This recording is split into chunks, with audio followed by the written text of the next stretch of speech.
So today we're going to be talking about The Amazing Spider-Man from 2012, starring Andrew Garfield. Andrew Garfield. This film is a lot better than a lot of people think. Yeah, a lot of people like to give this movie, a lot of guff. You're trash, bro. Yeah, A lot of guff. The Andrew Garfield one, followed on the heels of the Sam Raimi Spider-Man. By 11 years. Yeah, by 11 years. You know, a lot of people complain that, this came out too close to the original Spider-Man trilogy. Miss Brandt? Yes. Get me a violin. I don't hear no barking about Tom Holland coming out just a couple years after Andrew Garfield, so man, what are you really griping about? Analyze this film for what it is, not listening to the stupid critics. Analyzing this film for what it is, I am going to say, very entertaining. Yes. Very entertaining. It's very fun. The characters are just fun to watch. The action scenes and the CGI were actually really good. Yeah, in fact, I would call the best action scenes of any Spider-Man movie are in this one. Hands down. I mean, Spider-Man reacts like a spider would. He flips, he spins. At one point, whenever he's fighting the lizard, he actually crawls like a spider around his body, and I was like, dude, that is awesome. Yes, he doesn't do the super swing.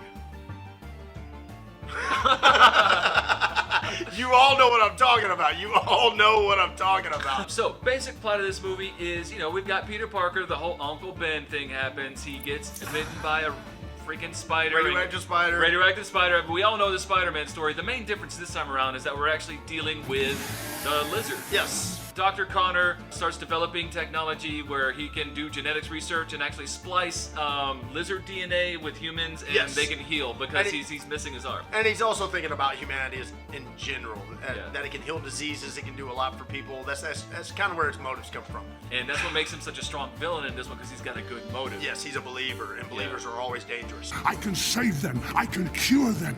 Yeah, people with strong convictions always make good villains. They also delve into Peter Parker's father and being the scientist and him going missing, which was a new element as well. Yeah, they introduced Peter Parker's parents as a story in this one. Some things I can appreciate about this film are the things that make sense to Spider-Man and his origin, like him being a science nerd. He's a science nerd that actually does science, like him making the web shooters, not making a mutant ability, but making the web shooters and showing him actually crafting them, checking the tensile strength, the whole 9 yards. Exactly. They play up the scientist aspect. Yes. And one big thing that this movie has going for it is the fact that it actually explains where he gets the suit. Yes. Unlike the Sam Raimi original, where it's like He just has it. just cuts to the scene of him having the suit, and everyone's like, okay.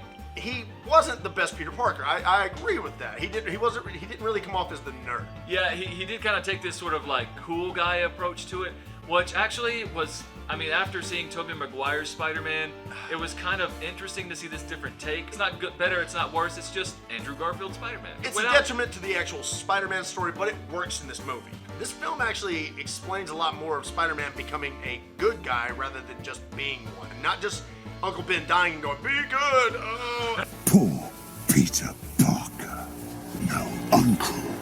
He seeks revenge like any normal human would, and his mentorship doesn't just come from Uncle Ben, it comes from Denis Leary's character. I got this, Peter. Very nice take. And speaking of the Stacy family, we've got Gwen Stacy, the love interest of the movie, and it actually works. I feel like this love interest thing that this movie's got going on works really well. I'm gonna throw you out the window now. You can tell it's not scripted so much. And on top of that, this is the very first film, or the only, well, not the only one. Yeah, the only one. No Mary Jane. Where is she? Oh, she'll be just fine. Yeah, there's no Mary Jane in this one. I guess they really wanted to differentiate themselves from the Sam Raimi trilogy. They're like, Mary Jane, no, we're not doing this. I love you, I hate you, I love you, I hate you, I love you. No. But wait. And Andrew Garfield is the only Spider-Man that quips like Spider-Man does in the books. Holland tries to give it a little bit, but it just doesn't come off as well. You have a metal arm?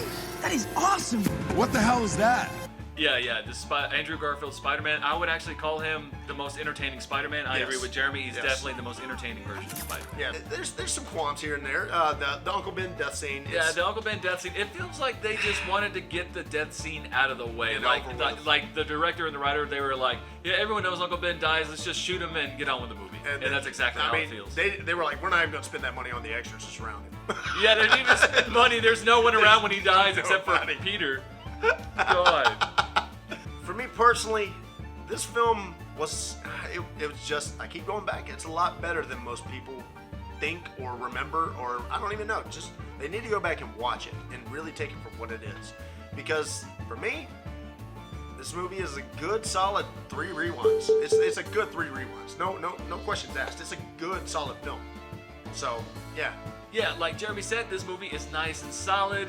It's kind of hard to watch it and say that was a bad movie because it's just so fun. It's got the best Stan Lee cameo ever. Hands down, the Oh, best it's so Stan Lee great. cameo. So Every time, great. I was actually looking forward to watching it again for this review just to see that cameo again. So for me, on the set side of things, I'm going to go ahead and give this movie 3 rewinds as well. Hey. Because, hey, it is actually very, very hard to hate. The action scenes, probably the best of the entire Spider-Man movie series. Of any of them. Yes. So Raimi, whoever directed the new ones, the MCU movies, basically. Yeah.